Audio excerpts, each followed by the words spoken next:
大爷拿着一颗鸡蛋来到医院，因为这鸡蛋竟然有70多个蛋黄，不仅透明还很有弹性。这怪蛋是大爷在鸡窝发现的，当时就感觉蛋壳比较软，因为这母鸡之前也下过软蛋，大爷也没在意，回家就把蛋煮了。结果煮开后，蛋壳里竟然蹦出了70多颗透明的蛋黄，就像弹珠一样。大爷慌了，活一辈子了都没见过这种事，连忙把鸡蛋拿给村里人看，村民都很震惊，认为这是不祥之物，还让大爷赶快处理掉。那现在咋办呢？大家带着这颗怪蛋找到了有着30年养鸡经验的养殖户，他凭借自己的经验一口断定这不是鸡蛋，说这70多颗透明的东西根本就不是蛋黄，毕竟这就是大爷在鸡窝里发现的，不是鸡蛋那是什么呢？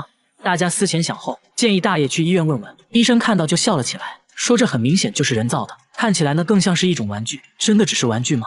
那这样只好去找玩具专家了。一打开盒子，玩具专家们就开始窃窃私语，接着异口同声地说是奇趣蛋，还说这里面有弹珠，可以捏着玩。奇趣蛋和这个怪蛋不能说是很像，只能说是一模一样。随后大家还买来了这种玩具，剪开就冒出了大量弹珠，原来让全村震惊的怪蛋只是一个玩具而已。大爷略显尴尬地笑了起来，但现在还有一个问题，到底是谁把这玩具丢在了鸡笼里？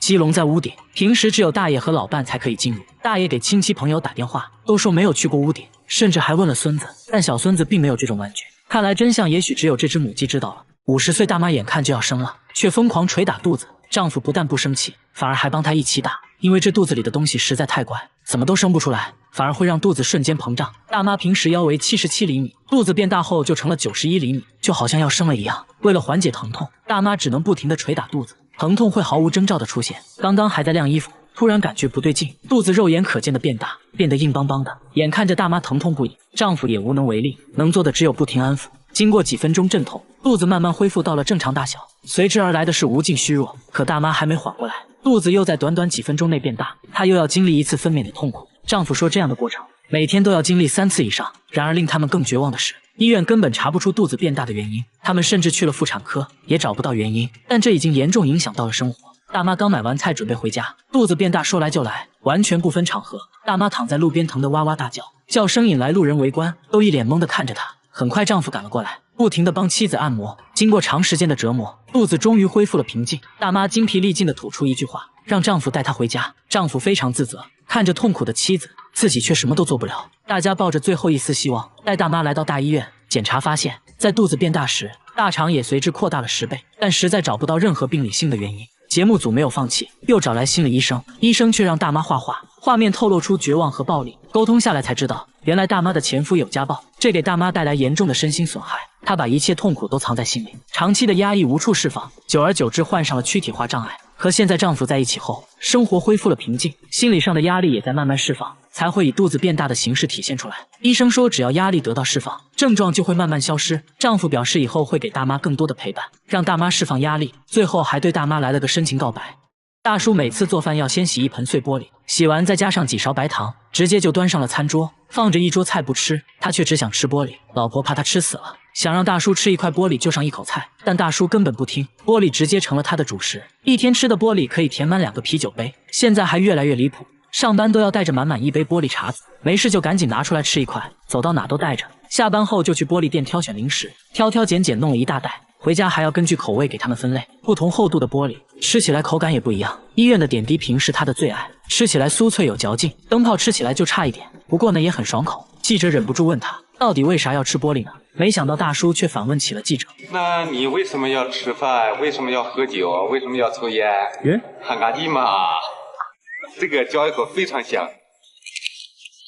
这把记者看得一愣一愣的。大叔，你冷静点啊喂！来到晚上，大叔去聚餐，他只是端起了空酒杯，所有人都不可思议地看着他，因为他直接把酒杯给吃了。老板说，每次他来吃饭，饭店酒杯就会少好几个。酒足饭饱后，大叔也终于说出了吃玻璃的原因，都是因为20年前的那件小事。当年大叔还是个初入职场的毛头小伙子，刚签了一个大合同，正在陪客户吃饭，由于自己不能喝酒，被客户一番羞辱，说他不爷们。这话伤了大叔的自尊，一气之下吃起了酒杯，就这样一吃还吃上瘾了。现在大家都想知道他身体真的健康吗？没想到啊，大叔却在医生面前表演起了吃玻璃，医生直接吓得不敢看，啥也别说了，直接上仪器检查吧。检查发现大叔其实有肠道问题，医生说大概率就是吃玻璃导致的，虽然目前看起来问题不大，但还是要停止这种行为，否则会导致肠梗阻。大家千万不要模仿哦。他们在独居女生家里装了监控，还拿专业仪器到处扫描。这群人并不是变态，只是小姐姐家里有点怪，她家电视总会无缘无故的自动打开。出门前明明关闭了电视，回来电视就自己打开了，尤其是在3更半夜，电视还经常自己播放恐怖片，